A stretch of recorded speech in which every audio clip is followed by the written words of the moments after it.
Oke, kenalin dulu nama gue Steph, dan ini adalah podcast Petang. Nama dari podcast ini diambil dari singkatan perempuan tangguh, yang memiliki makna perempuan yang tetap tegar dan sabar dalam menjalani kehidupannya.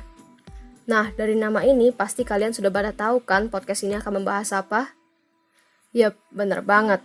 Dalam podcast ini, gue akan membahas topik seputar gender dan seks, serta feminisme di Indonesia, yang sering banget dianggap tabu oleh masyarakat Indonesia.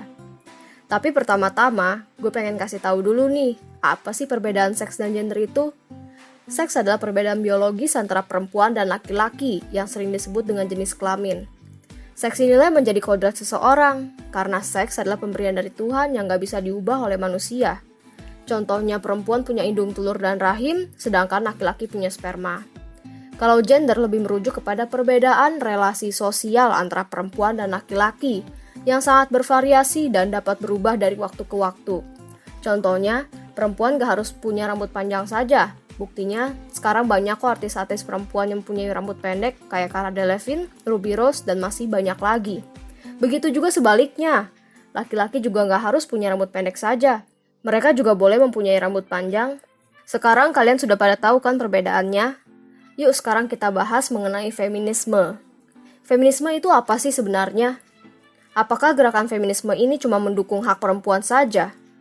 Kenapa kita perlu gerakan feminisme di Indonesia? Pasti kalian pernah kan sepintas kepikiran akan hal itu?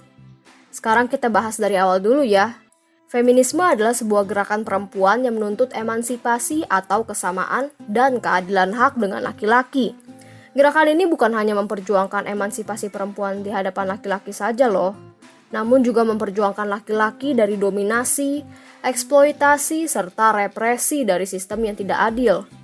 Di Indonesia sendiri, gerakan feminisme ini sudah lama dilakukan oleh masyarakat pada zaman dahulu, seperti era Kartini, Cut Nyak-din, Dewi Sartika, Christina Marta Tiahahu, dan masih banyak lagi. Mungkin mereka tidak menyebut diri sebagai feminis, tapi apa yang mereka lakukan sama dengan apa yang dilakukan oleh gerakan feminisme saat ini. Kalau ditanya, perlu nggak sih gerakan feminisme ini diterapkan di Indonesia? Jawabannya menurut gue itu perlu banget. Karena di Indonesia ini banyak banget kasus yang menimpa kaum perempuan. Contohnya, masih banyak banget tindak kekerasan yang dialami oleh perempuan. Perkawinan anak perempuan di bawah umur juga masih marak loh di Indonesia.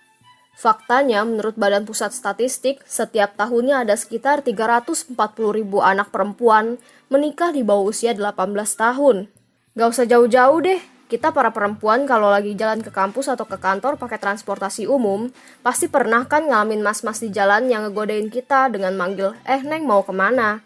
Atau Neng cantik mau beli apa? Atau gak yang paling simpelnya, waktu jalan tiba-tiba dengar ada suara siulan. Mungkin kita menganggap, gak apa-apa, itu kan mas-masnya ramah mau menyapa kita.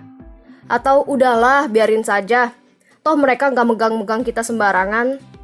Tanpa disadari, hal tersebut merupakan pelecehan verbal terhadap perempuan yang disebut dengan catcalling. Sebenarnya pelecehan verbal ini ada hukumannya dan bisa dijerat dengan pasal 289 sampai 296 KUHP.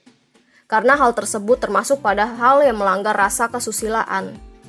Selain itu, masih banyak lagi kasus-kasus yang membuat gerakan feminisme ini sangat perlu untuk diterapkan di Indonesia, agar kaum perempuan dapat terlepas dari kasus tersebut. Maka dari itu, kita sebagai masyarakat Indonesia harus mendukung hak perempuan untuk mengekspresikan dirinya sendiri. Saya Steph, dan ini adalah podcast Petang.